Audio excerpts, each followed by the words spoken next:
Sleeves here with the Senior Pickleball Report powered by TNC Network. Let's get it going.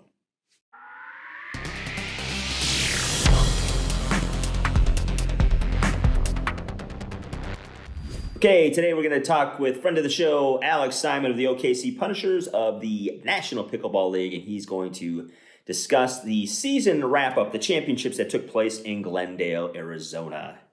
So, we'll talk to Alex, but before we do, if you like this content, consider subscribing to the channel. Check out all the links below, including Alex's links. He's traveling all over the place teaching pickleball, and all the discounts, and our newsletter as well. Subscribe, get your daily fix of pickleball. All right, folks, let's get to that conversation with Alex.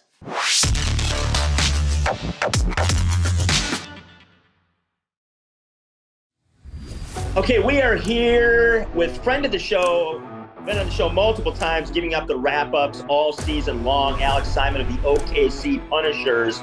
And we spent together, and a bunch of other people, obviously, all 6 teams and owners and press and you name it, in Glendale, Arizona at Westgate. And it was quite a championship weekend, starting with bringing awareness to breast cancer and getting people out to play with the pros and everybody playing in their pink. That Thursday evening. And then obviously the tournament starting Friday, went Saturday and Sunday, with the finals being slightly delayed because they were going to be on TV, and we had some things to take care of with the cameras and all that Sunday evening. So, Alex, lots going on, lots of drama, lots of, I would say upsets during the championship weekend. Just give me your initial thoughts of the event itself first. Obviously, we can talk about the results coming up, but what did you think overall of the event? Because obviously, this is the crown jewel of the inaugural season. So how do you think it went? I thought the event was great, Sleeves. And, before I start, thanks for having me once again. Always Thank you. Honored and happy to be here and doing these recaps with you. Event was great. Dink for Pink was amazing. I love when anybody does anything that involves a nonprofit, a charity, or doing good. So that was great event. Everybody showed up. Everybody dressed in pink. Glendale, what a nice city. Just a growing place, brand new. Westgate, huge outdoor shopping center. So if that's what I should call it, really nice place. Chicken and Pickle, all the locations, and we've been all over the country, Chicken and Pickle's playing at NPL. They're always so perfectly located near eating and movie theaters and hotels. Like, it's so convenient. Plus, Chicken and Pickle is amazing. Indoors, restaurant is great. I mean, I just love it. I wish all tournaments could be at Chicken and Pickles. But yes, very well organized. More players because this time, for the finals, we had 4 different lines playing 4 pods instead of 3. So all the players of the team almost all got to play, but everybody showed up, lots of people, families, people brought friends. So crowded, great crowd. Yes, upsets. I wish I was on the plus side of the upsets. I was on the, on the upsetted side of that. Yeah. But event overall, great. CBS Sports was there filming. We also did the All-Star game, which I was happy to have participated in. That was fun. So yeah, it was all that I thought it would be and hoped it would be, other than the results. But event itself, great. Organization, great. Once again, loved it. Great time. Right. So let's talk. You mentioned it. Let's talk about going from playing 3 pods to 4 pods. Obviously, that changes the dynamic of a team and the way they approach the tournament. And when you're playing at the end here, single limb, well, not single limb, but really single limb for the championship, because you lose, you're no longer playing for the title. What are your thoughts about that, having the 4 pods in and I get it, because, you want to involve people that have been involved with your team all season long, whether they're subbing in or they're as, moral support or whatever it happens to be. But it does change the team. Yes, it does. And for the most part, NPL did a good job of making sure that the top players played in the top pods 1 and 2, and then the other players played in 3, and we only had 4 pods in the first weekend of NPL and then the championship weekend. But yes, that changes everything. team depth becomes extremely important. How good are the guys that are now playing pod 4, the guys and the girls playing pod 4. So that changes the dynamic of pairings, who are you going to play with who, the matchups, and it did make a huge difference, especially for my team. We're coming in, going into the last day of the regular season, we were in first place. Right. Yeah. And going in the last day of the the regular season, and then the wheels fell off, and we lost the first wheel on the last regular season weekend, and then the rest of the wheels fell off in the playoffs. And that's it is what it is. We finished dead last, had a dismal weekend, but I think, as per your point, depth played a part in it. Yeah, and obviously, depth played a part in it, and losing Beth Bellamy, arguably the best champion senior pro woman in the world. Jen Dawson might have something to say about that, and a few others, but Beth's definitely in the conversation. And she goes down, obviously, in the closing regular season weekend in San Antonio. Not only, obviously, does that change pretty much every lineup that you may potentially have, because it's a domino effect. And then obviously you add another pod to that, let alone the emotional jolt to the team. And I get it. People can gather around and you can do your best, but when those things happen and one of your leaders, not only on the court, but off the court, goes down, talk about, the impact of losing Beth, and then, and then having that kind of culminate in your result, maybe, I don't know, for the championship. Yeah, losing Beth, obviously, when you have a player that is, arguably the best player in the world, senior player in the world, female, she is irreplaceable. We use that word, but she is irreplaceable. There's nobody better than her, and they would not allow us to get a sub for championship. So everything, as you said, domino effect starts going down. But I cannot believe that one player can make a team from the best in the league to the worst team in the league. Yes, she's irreplaceable. She's important and obviously plays a factor. But I still think we had a strong enough team to contend better and more competitively. And ultimately, so many things I learned in this team format, right, which we don't usually play, especially in seniors. This is the first time, it's the first season that NPL is doing this. Yeah. So the first thing, this is what I think needs to happen for you to have success. And this is where I think, I'm going to talk about myself, the Oklahoma City Punishers, and now that the playoffs are over and finishing where we finished. The first thing you need to look at, look at the pairings. Who's playing with who, right? When Beth went out, she used to play with Jaime on scenes, and they were a phenomenal team. I think they pretty much went unbeaten the entire season. Now he's got to play with somebody else.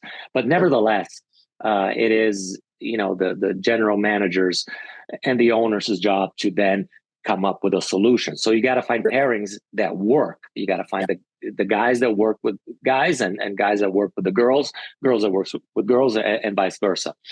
Second, you need to have the right matchups. So you need to look at who are we playing, right? Yeah. If I make this pairing, how will it go against, the Indy Drivers pairing, for example, which was the first team we played. And you got to do that for all the pods, right? So you got to do all the guys doubles, all the 4 guys doubles, all the 4 women's doubles, and then all the mixed. So then you got to do the matchups and ultimately execution, right? Yeah. You need to execute once all of that is done. But getting all those 3 things right is difficult. And I think that's where my team, the Punishers, fell short. I think the pairings weren't necessarily correct, and partly because of losing Beth, that obviously affects it. But I think, some of the pairings just weren't the right pairings. I think our matchups didn't really work against the other teams. And ultimately execution, we didn't play great. And It is what it is. Congrats to the other teams. Congrats to the Indy Drivers who were, I really thought, they finished the regular season in third place, but very strong team. We always had great matches against them. We lost to them in the regular season. And I think going towards the end, the momentum that they had, they were my pick to win it. And, I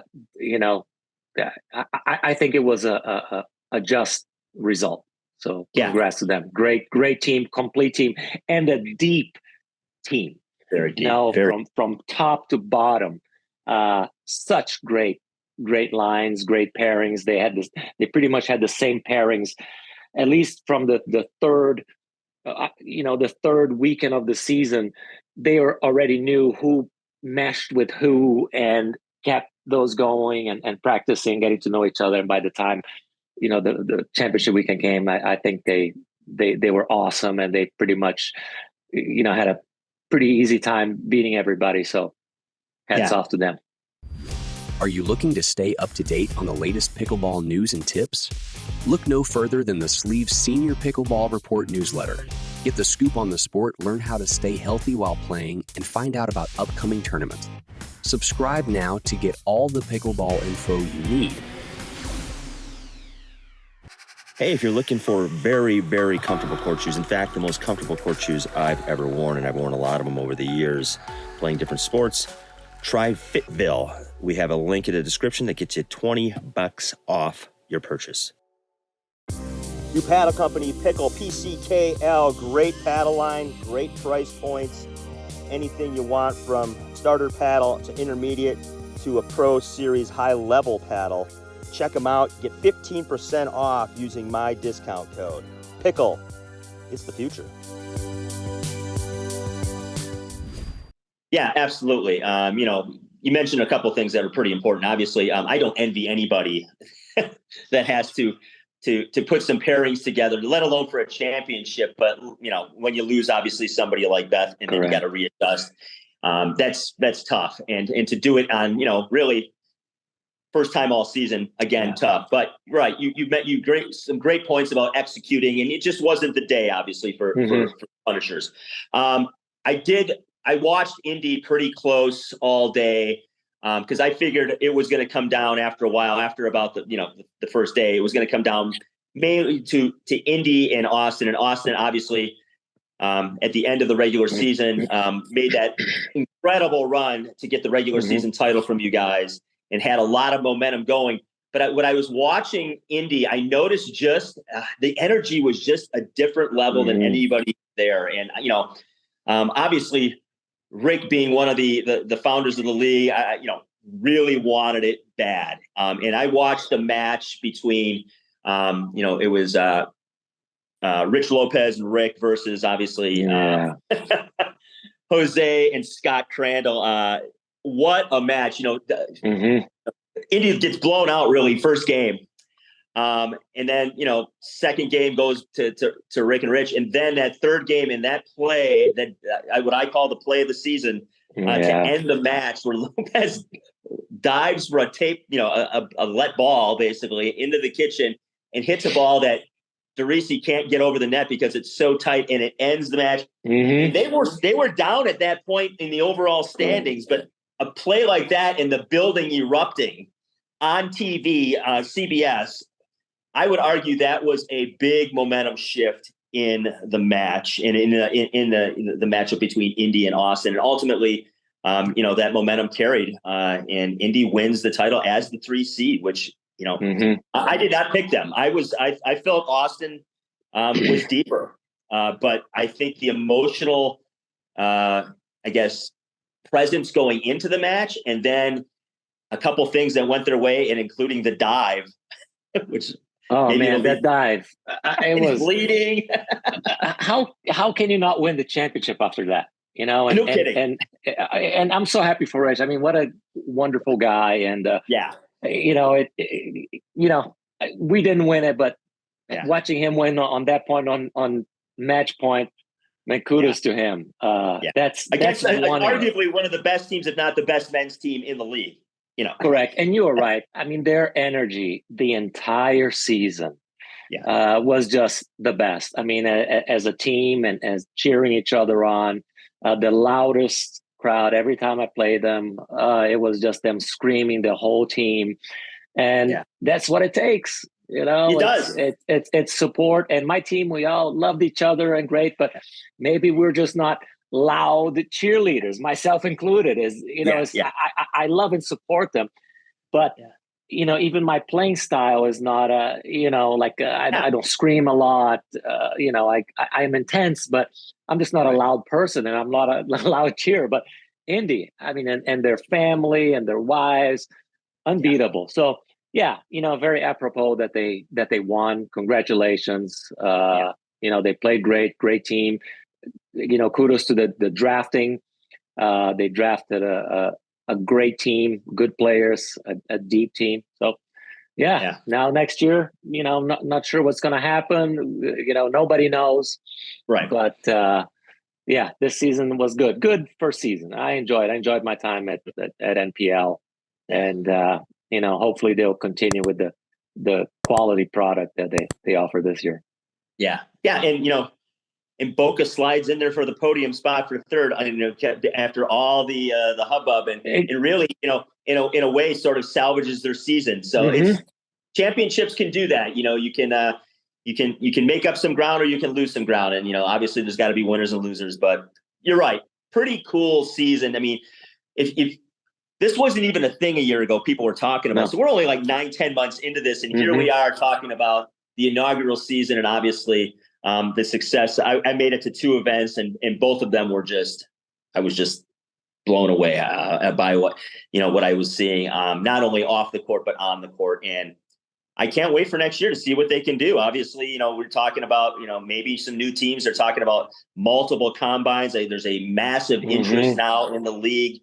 And we'll see if it's at chicken and pickle all the time or they expand. But I don't know. I always see it going up from here, considering all the mess that's going on in the MLP and the PPA and the APP. It's refreshing to see a league that doesn't have so much internal drama and puts out a solid product, and everybody at the end of the day, seems to feel pretty good about it. So, a lot of leagues are taking notice, though. Sleeves, I hear the APP has noticed that team play is a thing. The Senior Pro Tour, which is also fledgling, has also noticed that there's room for team play, and it's fun.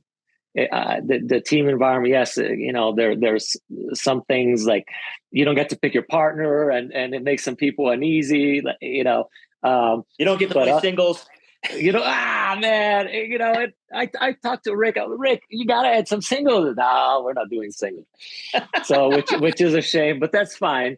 But so look for other senior team leagues popping up. It's I think the NPL has found something, and they're the first one out there. But look for competition. Yeah, absolutely. I can't imagine there won't be some competition, but they set a pretty high bar. So those who are thinking about doing it, obviously there's a lot to live up to. Well, you before we go, you got some stuff coming up, obviously, some major things, some major travel, some major teaching. So give us a little insight of what's going to happen with you in the next couple months here. In a couple of days, I leave for Kenya. Going to Africa. That's kind of a big deal. That's going to be fun. I'm going to teach some pickleball clinics. Some of the best players in Africa are actually coming to Kenya to train with me. Right on. So I'm going to be showing them what's what in pickleball. And then we're also going to do some volunteer work and introducing pickleball to orphanages around Nairobi, the capital of Kenya. So we're going to introduce pickleball and bring paddles, nets, balls, cool. Some funds. It's going to be excellent. I mean, pickleball, it's all positivity, and I want to bring through my fund, which is now official 002 fund, is going to be officially a 501c3, and our goal is to promote pickleball and introduce pickleball to inner city children all over the world, the United States and across the oceans. So look for more information on that. And, that's where I'm finding myself going is not just playing professional pickleball, but bringing it to people that don't yet just know it and could benefit from it, and especially people that don't have access to the equipment. And I'll be there and I'll bring it. So I'll be going to Kenya for a week for that. Come back straight to nationals in Dallas. Yeah, man. Good luck. Singles and doubles. I'll be playing senior pro in both. Who are you playing doubles with? I'm playing doubles with Bill Muno, who's a fellow OKC Punisher teammate. Cool. Who was kind enough to ask me if I wanted to play doubles, and I couldn't say no to the guy. He's a great player. He's been around forever. He's been playing for years. Very high level. Very consistent. Very consistent player. So I'm looking forward to that, and then start prepping next year's schedule. And see what's happening. I should be playing the tour full time. More clinics, more travels. So pickleball has been good to me. And by the way, this week has been my 1-year anniversary of playing pickleball. Wow. So it's been quite a year. It's been quite a year. It's been an unbelievable journey. I got to meet so many fantastic people, yourself included. I had no idea where this adventure would take me, 365 days ago, but it's been phenomenal. And I'm all in on pickleball, and I think it's going to be my future for the next many, many years is going to include this game, which is right on. It's so fun and so good for everyone. Yeah. So how do you like the real quick before we go, how do you like the Thrive paddle, man? I love it. Of course I'm decked out in Thrive head to toe. Yeah. Which I'm playing with a 13 millimeter, the Rush. I was playing with the 16 last NPL, 13 millimeters. You got the paddles. I put some lead tape on them today. I played the 13 and put a little on the bottom. I'm going to keep moving it up. I guess I talked to Scott and you said you put about 5.5 inch of tape on the side to expand the sweet spot a little. What do you think? I do right here. I love it. I'm really happy with this paddle. I mean, you saw me play this past weekend. I played amazing. Lots of pop. I actually found the control on it, which is what, some people prefer the 16 because it has more control. I was able to tame this baby, and I'm loving it. Lots of spin. I mean, the spin is just incredible. My serves are so good. My drives. I don't know if you were there for the All-Star game that we played, which we didn't even talk about, which is going to be on CBS Sports. I hear sometime in December. We played the All-Star Dream Breaker. And boy, I was hitting some drives that felt so good. And serious so I love it. Serious depth. I mean, there's so much grit on this paddle, and that's what creates the spin. And the ball just, just goes right over the net. So I'm loving it, and I hope you you give us your feedback once you get some play with it. But so far so good. I hit both today, and I'm going to add more lead to the 13 mil like you did. I'm going to go up. I just put the little bars at the bottom, but I think I'm going to go up to a little further. But so far so good. A ton of spin. You're right. I can hit some serious. I can rip some serves with those things. So kudos to Scott and Thrive Pickleball. Yeah. All right, man. All the information you need about Alex is below. If you want to find and connect with him and go to clinics and learn from one of the best singles players in the world, find Alex on his Instagram and all those other places. So thank you for your time all season. Very generous of you. And hopefully connect again soon, brother. Absolutely. Thank you so much for having me. It's always a pleasure. You've been a great supporter of myself and NPL. Well, that was an exciting season of National Pickleball League action. The 50-plus crew can really rock it. We'll see what happens next year. Should be really, really cool because they're amping it up a bit. All right, folks, until next time, hey, let's pickle.